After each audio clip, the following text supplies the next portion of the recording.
ఈ దేశంలో అంబేద్కర్ యొక్క ఔన్నత్యం విరజిల్లుతూ ఉంటే ఔన్నత్యాన్ని అణిచివేయాలని చెప్పి చూస్తూ ఉన్నారు.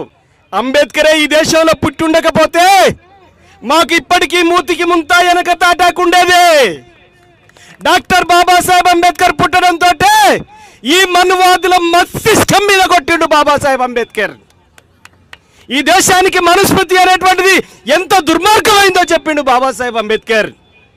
మీ అందరికీ తెలుసు కదా, 1927 డిసెంబర్ 25వ తేదీన మనుస్మృతిని అగ్గిపుల్ల గీకి తగలబెట్టిండు బాబాసాహెబ్ అంబేద్కర్. ఎందుకోసం? ఈ మనుస్మృతి వేల సంవత్సరాలుగా ఈ దేశంలో సాటి మనిషిని మనిషిగా చూడలేదు. పశువును ప్రేమించింది, మనిషిని ద్వేషించింది, దుర్మార్గమైంది. ఆవును ప్రేమించింది, అమ్మను హననం చేసింది ఈ దేశంలో. అందుకనే బాబాసాహెబ్ అంబేద్కర్ చెప్పినటువంటి గొప్ప విషయాల్ని వాళ్ళు భరించలేకపోతున్నారు, అంబేద్కర్ను జీర్ణించుకోలేకపోతున్నారు. అందుకంటే వాళ్ళ గుండెల మీద గుణపం గుద్దిండు. అందుకనే అంబేద్కర్ రాసిన రాజ్యాంగాన్ని రద్దు చేయాలంటున్నాడు.